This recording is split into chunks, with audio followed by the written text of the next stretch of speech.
Justice for resource.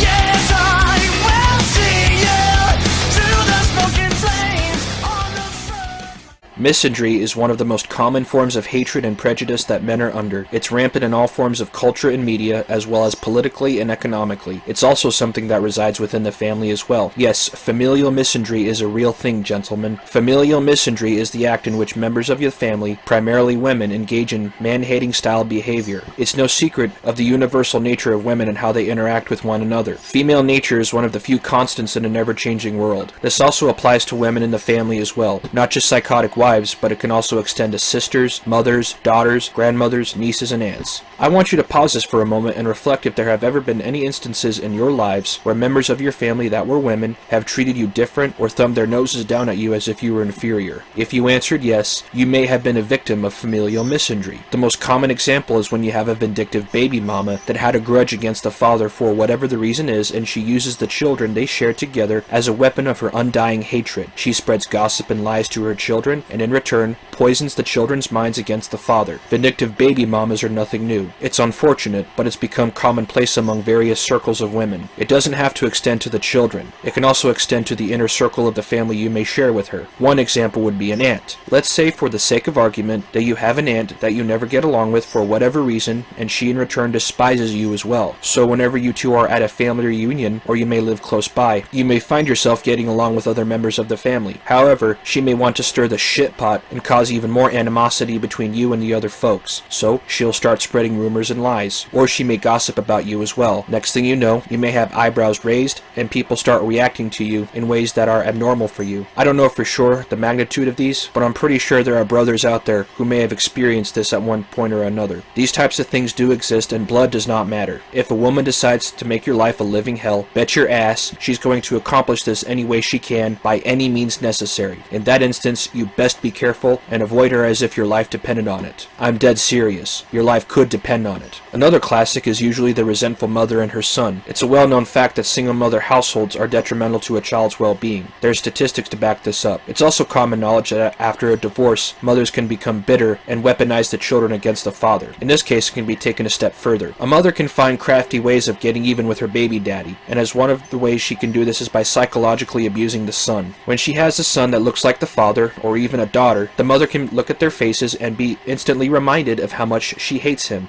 being her ex. She may try to gaslight the children and torment them. She can easily sit back and watch the sparks fly and play the martyr as if nothing had ever happened. She can also look at her son and treat him with absolute disgust. This isn't the case for all mothers who retain custody, but it's a very real phenomenon. She can use her words to psychologically damage her son's self-esteem and make him feel like he's the worst person on the earth. She can look at him and tell him how he reminds her of the dad and how he will end up exactly just like him. It can and it will gravely hurt the son. Gentlemen, be mindful of this. This is not something you want to take lightly, especially if you are undergoing a custody battle for your children. Another type could be in the case where you have a sister that you lived with and grew up during your childhood, but for some reason, you and her had a falling out period, and she could alienate you from seeing your nieces and nephews. She could persuade her husband that you are a bad man and therefore shouldn't be trusted. This is another example. She may want to spread vicious lies and rumors about you. You and her could have also been the victim of abuse at your parents' hands. She may have been treated better or worse than you, and she could also look for ways to hurt you as well. She may have been egged on by her parents. This example can take on in many forms. There are plenty of stories out there where good and honest men have been targeted by vindictive women that happens to be members of the family. I consider this to be worse because not only does it involve blood relatives, it's also bad because if you have had a breakup or even a divorce early on in the marriage, you can always move on and never have to speak to that woman again. But in this case, there are those instances where you may have to attend family reunions, and you will usually run into them either by choice or by consequences. It's truly a sad state of affairs that even women in your own family can be just as vile and cruel as the ex-wife. Anyway, that's all I have. Please like, share, and subscribe to my channel. Please donate to my Patreon for more content. These videos are possible because of donations from viewers like you. If you wish to contact my email, all links will be inside the description below. If you have any ideas for under-discussed topics that you would like me to touch upon, please say so in the comments section, and thank you.